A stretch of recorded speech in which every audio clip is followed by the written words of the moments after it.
दुआएं तुर्किया के लोगों के साथ हैं कि अल्लाह इनको सब्र दे। जो लोग इस दुनिया से जा चुके हैं इनकी मगफरत करे। अल्लाह ताला इस मुश्किल की घड़ी के अंदर इनकी मदद फरमाए, इनके लिए आसानियां पैदा फरमाए। और हमें भी गौर व फिक्र करने की दावत दे कि इंसान कुदरत और इसके निज़ाम के सामने किस कदर बेबस है और मौत किसी भी वक्त किसी को भी आ सकती है।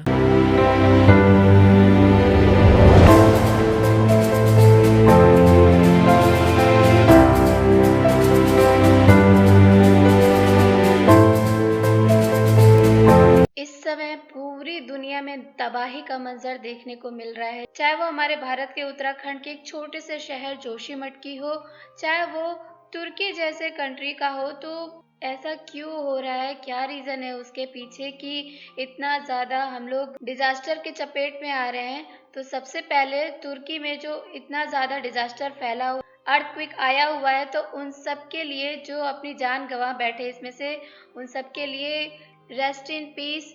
जब कुदरत अपना कहर दिखाता है तो उससे कोई भी नहीं बच सकता है। लगातार तुर्की में 3 बार अर्थक्वेक आ चुका है बैक टू बैक, जिसका पहला मैग्नीट्यूड 7.5 था और जब दूसरी बार आया तो उससे ज्यादा मैग्नीट्यूड लेकर के आया अर्थक्वेक, जो कि 7.8 था।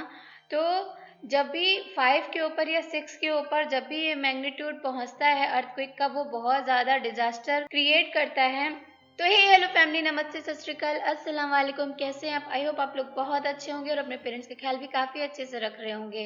आई विश कि आप और आपकी फैमिली एकदम हेल्दी वेल्दी लाइफ एंजॉय करें और सारे डिजास्टर से बची रहे, यही हमारी कामना है। तुर्की के लोगों के साथ हमारा जो भारत है और भी कंट्रीज हैं, लेकिन स्पेशली हमारा भारत एकदम कदम से कदम मिला के चल रहा है। पूरी तरीके से उनकी सुरक्षा का ख्याल रख रहा है, रेस्क्यू में अपना समय भी दे रहा है, अपना पूरा जोर भी दे रहा है। तो सलाम है ऐसे भारतवासियों के लिए, सलाम है ऐसे इंडियन आर्मी के लिए जो कि अपना पूरा जी और जान लगा रहे हैं हमारे तुर्की भाई बहन के लोगों को बचाने के लिए।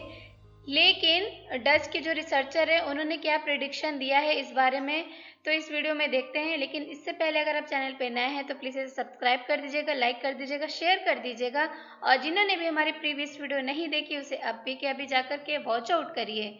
लास्ट में हम बताते हैं कि जो चीज़ें हो रही है वो क्यों हो रही है, क्या इसके पीछे रीज़न है, कुछ साइंटिफिक और ज्योग्राफिकल रीज़न क्या हो सकता है वो हम बताएंगे। Let's get started. अस्सलाम वालेकुम दोस्तों, मेरा नाम है असीम शफकत और आप देख रहे हैं हंसी टीवी।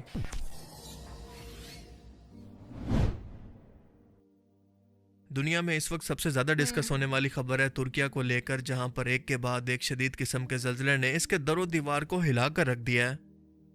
पहले जल्जले की शिद्दत रेक्टर स्केल पर 7.5 थी। इसके कुछ ही टाइम के बाद दूसरा जल्जला आया जिसका मैग्नीट्यूड इससे भी ज़्यादा था, यानी 7.8। और तीसरा इसके कुछ ही टाइम के बाद आया जिसका मैग्नीट्यूड 6 के करीब था। हज़ारों बड़ी बड़ी इमारतें एक लम्हे के अंदर ही ज़मीन पर गिर चुकी हैं। तुर्किश मीडिया के मुताबिक तकरीबन 2000 से लेकर 2200 लोग इस अलमनाक हादसे के अंदर अपनी जान खो बैठे हैं, कई शदीद जख्मी हैं और कई लापता हैं। बच्चों, बूढ़ों और जवानों की जो कि अपने घर बाहर से महरूम होकर खुले आसमान के नीचे मौजूद हैं, या बच्चों के मलबे के नीचे फंसे होने की दिल खराश वीडियोस आप लगातार सोशल मीडिया पर तो देख ही रहे होंगे कि 7 मैग्नीट्यूड से ज़्यादा शिद्दत का जल्जला जहाँ पर भी आता है वहाँ पर सिर्फ और सिर्फ तबाही होती है, क्योंकि कोई बिल्डिंग या इंफ्रास्ट्रक्चर इसे बहुत ही मुश्किल से सस्टेन कर पाता है। इसके अलावा जब ये बिल्डिंग्स नेचुरल रिसोर्सेज यानी गैस पाइपलाइंस वगैरह पर गिरी तो ऐसा लगा कि जैसे कोई न्यूक्लियर बम गिर गया हो, और इस हादसे के अंदर कई लोग मारे गए जिनका कोई हिसाब किताब मौजूद नहीं है। यानी कुल मिलाकर करोड़ों लोग इनसे मुतासिर हो चुके हैं और तुर्की के अंदर लेवल 4 का अलार्म जारी कर दिया गया है। और ये अलार्म इस वक्त जारी होता है जब कोई मुल्क इंतहाई मुश्किल के अंदर और परेशानी के अंदर अपने हालात को ना संभाल पाए और इसे बाहर की दुनिया से मदद की ज़रूरत हो। इसलिए दुनिया भर के मुस्लिम और गैर मुस्लिम ममालिक किसी न किसी तरह से तुर्की की इस मुश्किल घड़ी के अंदर मदद तो कर रहे हैं। इवन के इंडिया भी, जो कश्मीर के इशू को दुनिया के सामने हाईलाइट करने पर तुर्की से सख्त नाराज था। इसके साथ साथ इस जल्जले का असर मुल्क के शाम तक भी था, जिसकी सरहदें साउथ तुर्की से मिलती हैं। यानी साउथ तुर्की इस अर्थक्वेक का मरकज था जिसका 90% डैमेज या इम्पैक्ट इसी जगह पर हुआ। और इसकी रीज़न ये बताई जा रही है कि तुर्की क्योंकि ऐसी जोग्राफिकल लोकेशन पर मौजूद है कि ये यूरोप और एशिया की 2 बड़ी टेक्टोनिक प्लेट्स के दरमियान में मौजूद है, जिसके किनारों से 2 बड़ी फाल्ट लाइन गुजरती हैं, एक नॉर्थ अनातोलिया फाल्ट लाइन और दूसरी ईस्ट अनातोलिया फाल्ट लाइन। और इसी नॉर्थ अनातोलिया फाल्ट लाइन के अंदर इसकी टेक्टोनिक प्लेट्स के अंदर बदलाव की वजह से यह जल्जला आया, जो कि इससे पहले भी आते रहे हैं। आखिरी बार इसी फॉल्ट लाइन के अंदर 7.8 मैग्नीट्यूड का जल्जला 1939 के अंदर आया था, जिसके अंदर 32,000 से ज़्यादा लोग मारे गए और 1 लाख जख्मी हुए थे। जिसके बाद आप ये चार्ट देख सकते हैं कि 7 मैग्नीट्यूड एवरेज का जल्जला इस फॉल्ट लाइन को हिट करता रहता है, जिसके लिए मुस्तकबिल में तुर्की को सोचना होगा। इसी कुदरती आफत के दौरान बहुत सारी ऐसी खबरें भी इस हादसे के मुतालिक सुनने को मिली जो कि इंतहाई हैरत अंगेज हैं।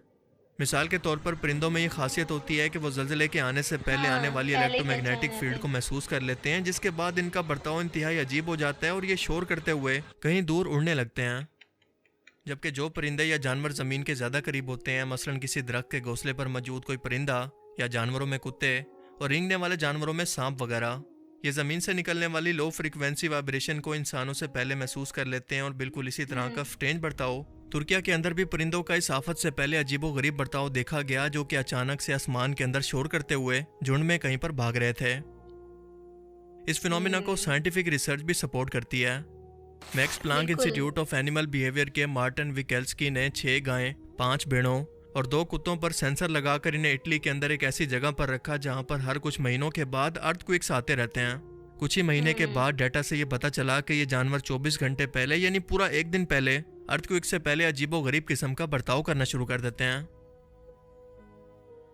और दूसरी अजीब तरीन खबर है एक रिसर्चर के मुतालिक, जिसका नाम है फ्रैंक हुगर बीट्स, Archaeologist। जो सोलर सिस्टम के प्लैनेट्स की ज्योमेट्री का असर ज़मीन पर कैसे होता है इसके मुतालिक रिसर्च करते हैं। और इसकी हाल ही के अंदर की गई एक ट्वीट जो इसने तुर्किया के अंदर होने वाले अर्थक्वेक से सिर्फ 2 दिन पहले की, और इसके अंदर पिन पॉइंट लोकेशन के अंदर यह बताया कि इसका असर किस किस जगह पर और कितनी शिद्दत के साथ होगा, और ये बिल्कुल सच साबित हुई।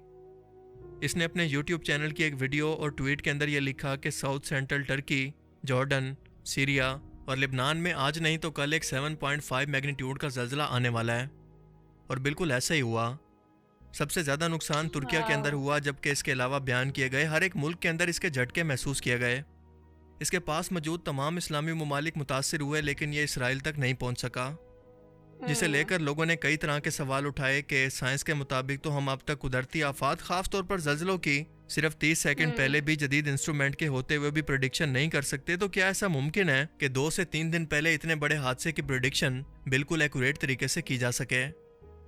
क्या ये किसी साइंसी एडवांस तरीन टेक्नोलॉजी हार्प का दुश्मन मुल्कों की तरफ से इस्तेमाल किए जाने का नतीजा है, जिससे मसनूई तौर पर जानबूझकर इस अर्थक्वेक को पैदा किया गया? इसका इम्पैक्ट सिर्फ मुस्लिम मुल्कों तक ही महदूद क्यों है? फ्रैंक होगर बीट्स का अपनी यूट्यूब वीडियो के अंदर कहना था कि अगर हम सोलर सिस्टम की ज्योमेट्री यानी प्लैनेट्स और सूरज की तरतीब को देखें तो बिल्कुल इसी तरह की ज्योमेट्री साल 115 और 526 के अंदर भी दुनिया भर के अंदर देखी गई थी। और इसी बुनियाद पर मैं ये कह सकता हूँ कि सेंट्रल एशिया के रीजन के अंदर 2 तरह के अर्थक्वेक्स एक लाइन के अंदर पूरी पट्टी को हिट करेंगे, जैसे आज से पहले करते रहे, क्योंकि सोलर सिस्टम की ज्योमेट्री बिल्कुल वही पैटर्न बना रही है जो कि साल 115 और साल 526 के अंदर देखी गई। और अब 4 से 5 फरवरी 2023 को सोलर सिस्टम की ये खास पोजीशन ज़मीन पर समंदरी लहरों और बड़े बड़े जल्जलों की वजह बनती है। लिहाजा इन जल्जलों की शिद्दत समंदर से होते हुए साउथ टर्की और इसके साथ जुड़े मुल्कों पर असरअंदाज होंगी, जो कि हमने देखा कि बिल्कुल ऐसे ही हुआ।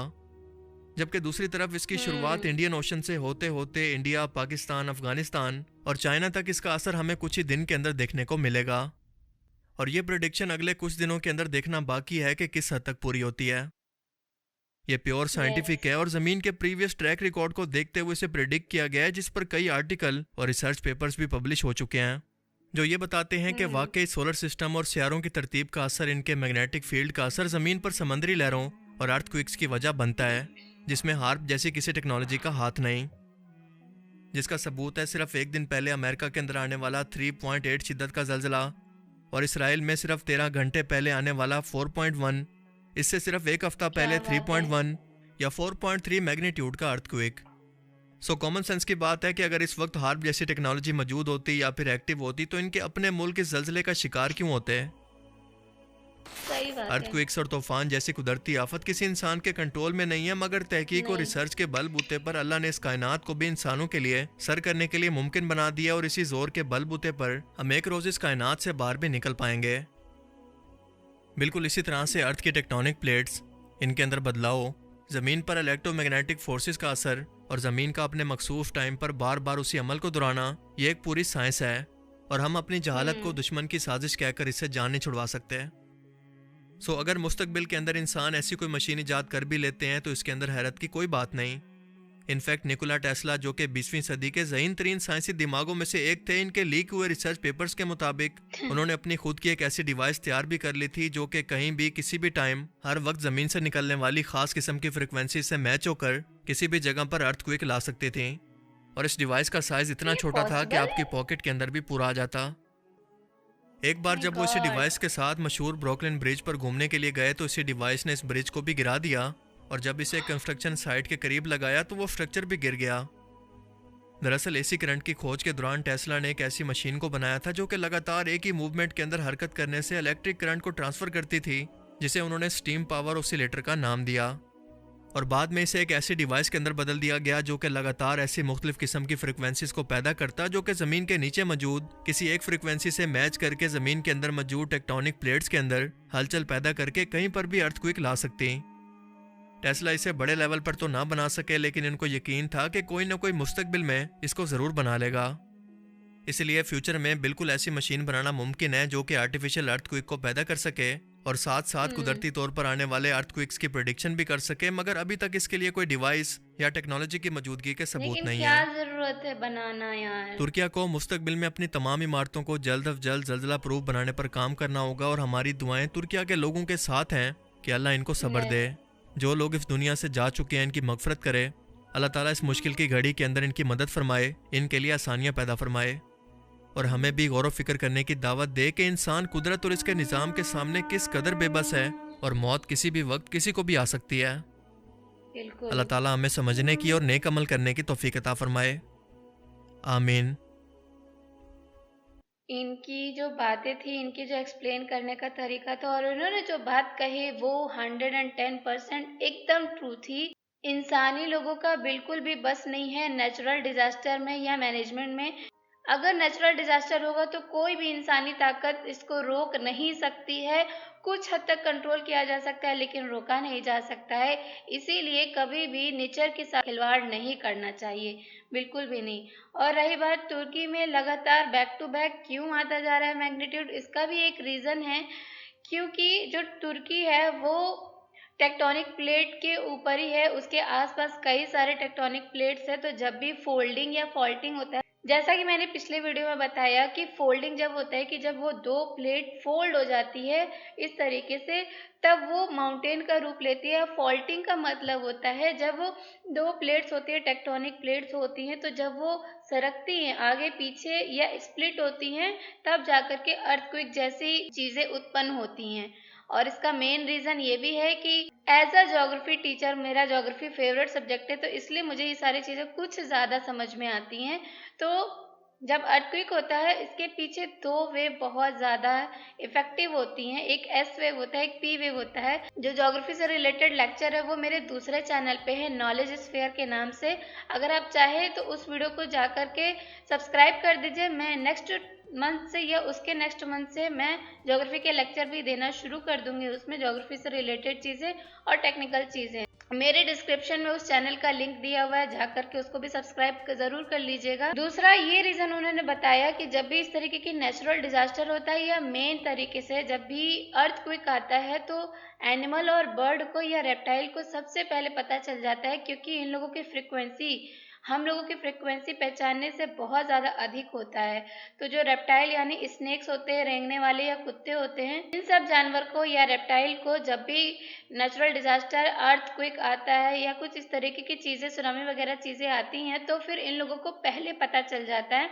तो इन लोगों की हलचल से भी ये चीज़ काफ़ी ज़्यादा पहचानी जा सकती है कि अब हमारे आसपास ये चीज़ें होने वाली है।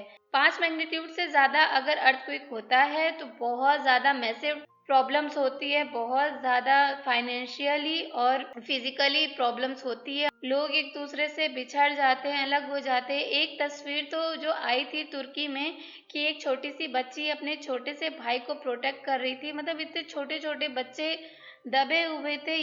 इसका रीज़न और भी हो सकता है, ग्रोथ को लेकर के सारी कंट्री इतनी ज़्यादा अंधी हो चुकी है कि वो धरती के अंदर इतना ज़्यादा होल कर रही है, ड्रिल कर रही है, कुछ भी कर रही है। हर कंट्री अपने आप को ताकतवर बनाने के लिए नेचर के साथ खेल रहा है। तो फिर जब नेचर खेलेगी तो इसी तरीके से डिजास्टर पॉसिबल है और बहुत जल्दी हर जगह होगा। अभी रिसेंटली भारत में भी कल ही का न्यूज़ है कि गुजरात में भी आया था, सूरत में गुजरात में भी आया था मैग्नीट्यूड, लेकिन उसका कम था, 3 मैग्नीट्यूड था, रेक्टर स्केल में 3 मैग्नीट्यूड आया हुआ था। इसकी वजह से वो बहुत ज़्यादा प्रॉब्लम नहीं क्रिएट किया, लेकिन गुजरात में भी आ चुका है कल। तो जो लोग अपनी ज़िंदगी इस डिज़ास्टर में गंवा चुके हैं उन सब के लिए दिल से दुआ है कि उनकी आत्मा को शांति मिले। हमेशा सेफ रहिए, अपनी फैमिली के साथ रहिए, लड़ाई झगड़ा मत करिए, क्योंकि ये ज़िंदगी छोटी सी है, कब ख़त्म हो जाएगी पता नहीं चलेगा। आपको वीडियो कैसी लगी हमें बताइएगा ज़रूर, और प्लीज़ जाकर के नॉलेज स्फेयर वाले चैनल को सब्सक्राइब कर दीजिएगा, क्योंकि नेक्स्ट मंथ से उसमें नॉलेज से रिलेटेड, साइंस से रिलेटेड, ज्योग्राफी से रिलेटेड और टेक्निकल से रिलेटेड वीडियोज़ आएंगी। तो thank you so much for watching with me till last. Bye, take care.